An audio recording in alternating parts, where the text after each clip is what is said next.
अच्छा, जीतन राम मांझी को मनाने की जरूरत नहीं है? मनाएंगे, उनको भी मनाया जा रहा है ना। हाँ, कोई बात ही नहीं हो रही है, करे मनाया जा रहा है। क्या मतलब इस पे हम बोले? वो अभी सब जगह इधर से उधर घूम रहे हैं, सब अलग अलग लोगों से मिल रहे हैं, तो उनसे कौन फिर कैसे मिला मुलाकात होगा? आप महागठबंधन के सहयोगी है तो उस हिसाब से रहिए ना, थोड़ा पेशेंस रखिए।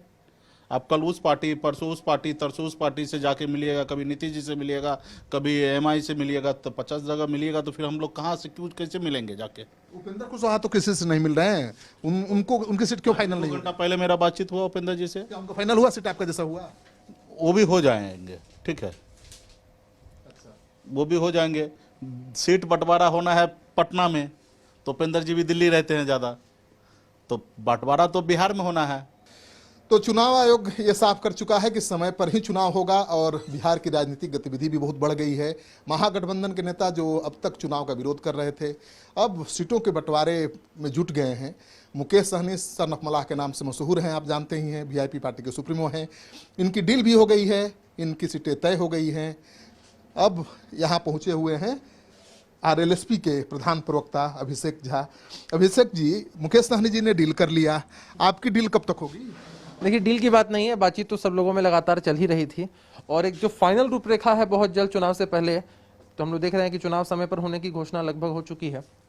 तो चुनाव से पहले मिल बैठकर सब कुछ हो जाएगा और आधिकारिक रूप से आप लोगों को बता दिया जाएगा। तभी आप आए हैं मुकेश सहनी से मिलने, सीटों का बंटवारा फाइनल होगा? नहीं नहीं, मुकेश सहनी जी से मिलने के लिए आए हैं। आप जानते हैं कि हमारे बड़े भाई की तरह हैं और जो भी बिहार के यूथ है उनकी आवाज़ है, तो हम लोग यदा कदा मिलते रहते हैं औपचारिक अनौपचारिक रूप से।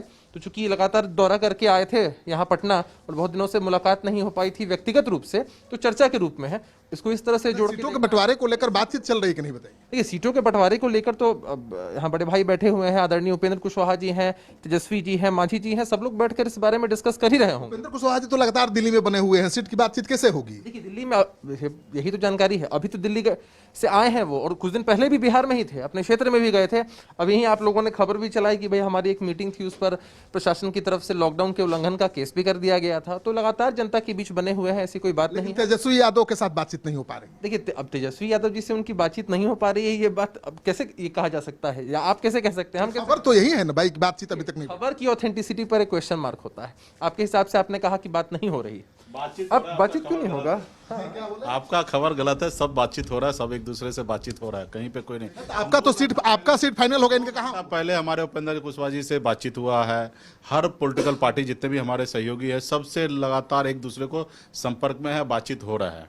कोई चलिए, आपको क्या लगता है कब तक सीटें फाइनल हो जाएगी? अब समय नहीं। हम लोग ऐसा एक्सपेक्ट कर रहे थे कि इतनी भयावह स्थिति है, इसमें चुनाव को निश्चित रूप से टाला जाएगा, लेकिन मुख्य चुनाव आयुक्त का जो बयान देखा हमने, तो उसके बाद हमें लगता है कि चुनाव समय पर होंगे। देखिए, हम लोग चुनाव के लिए तैयार हैं, हमेशा हम जनता के बीच रहने वाले लोग हैं, तो चुनाव का अगर समय पर होता है तो हमें लगता है कि इस महीने में सब कुछ हो जाना चाहिए। अभी तो सीट ही फाइनल नहीं हुआ, कांग्रेस की सीट फाइनल नहीं हुआ, कांग्रेस के नेता आए थे, उनसे मीटिंग नहीं हो पाई तेजस्वी की।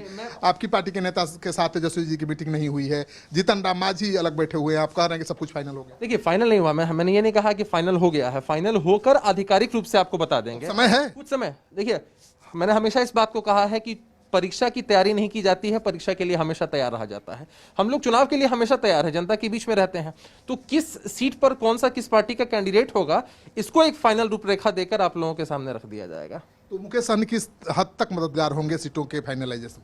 अरे, एक इतने मजबूत स्तंभ है, मुझे लगता है कि अगर हम ना पूरी राजनीतिक पृष्ठभूमि उठाकर देखें बिहार की, तो इतने कम समय में इतने युवा होकर इतनी जबरदस्त पकड़ किसी भी युवा नेता की इतनी जल्दी नहीं हो पाती है बिहार में।